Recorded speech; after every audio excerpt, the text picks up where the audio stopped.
Chapter 242. After he finished speaking, Alex pointed at the middle-aged man in the Adair family before he said, in addition to high blood pressure, this gentleman here is also suffering from diabetes and heart palpitations. Moreover, this gentleman had also suffered from a broken rib in his right chest, and this is an old injury from about 20 years ago. The middle-aged man from the Adair family was very shocked, and he exclaimed in astonishment, "Mr. Anderson, your medical skills are really incredible. How can you tell that I'm suffering from diabetes? I'm also very amazed that you can tell that I have a broken rib in my right chest. I had a rib fracture from a car accident 16 years old, and that's the reason why I have this old injury." Alex smiled before he pointed at Lucas and said, "Your lung infection came about because you were drinking too much and your kidneys do not have the capability to process your intake. In addition to your lung problems, your biggest problem is your kidney deficiency. You have to get your kidneys checked."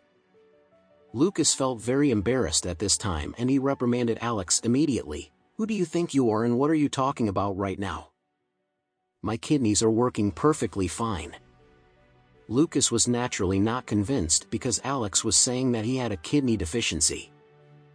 Moreover, he would never admit it even if he really had weak kidneys. Alex looked at Lucas before he continued speaking. "Your kidney deficiency is a sign of declining renal function. If you continue to leave your illness unchecked, your kidney functions will definitely worsen over time. Not only would this affect the function of your kidney, but it might also lead to uremia then.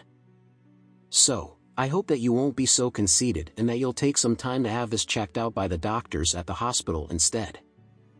If you go as soon as possible, there might still be hope for you, but if you continue delaying treatment, you'd have to get a kidney transplant." Lucas was extremely irritated at this time and he was preparing to refute Alex's words, but the middle-aged man stopped him immediately.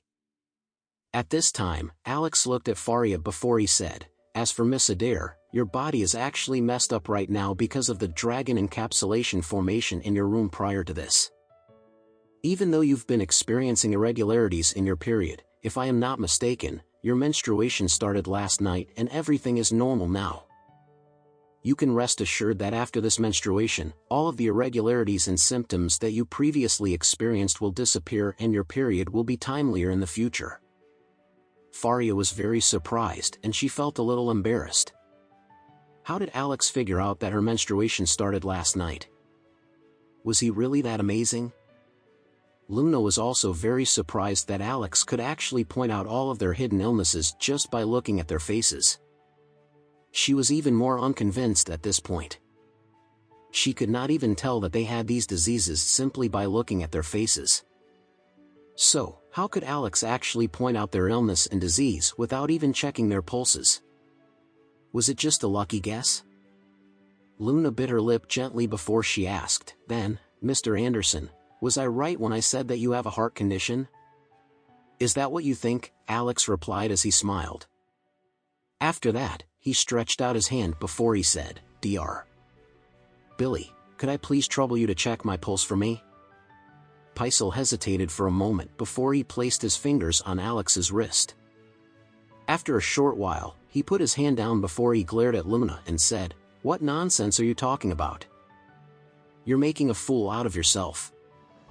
I want you to apologize to Mr. Anderson immediately." Luna replied immediately, "Grandpa, did I say anything wrong?" Paisel sighed before he shook his head and said, "Why don't you check his pulse yourself and see if Mr. Anderson is suffering from any heart disease as you said he was?" "You're wrong." What? Luna could not believe her own ears. She had never once made any mistakes in diagnosing patients in her entire life. Moreover, she had already been doing this for more than a decade. How could she possibly have gotten it wrong?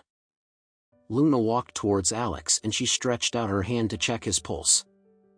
After checking his pulse, Luna was dumbfounded and her face flushed red immediately. Alex's heart was perfectly fine. How could he possibly be suffering from any heart disease? Was he deliberately pretending to have a weak heart earlier just so that he could make a fool of her? If he could really do that, and if he could easily disguise the characteristics of a certain illness on his face, then this meant that he had excellent control over his Reiki. If that was really true, this man was a god. Moreover, Luna could not even diagnose the other illnesses that Alex had pointed out after her initial diagnosis. His medical skills were definitely more superior to hers. Even her grandfather could not be compared to him. How could he possibly have such great skills when he was still so young?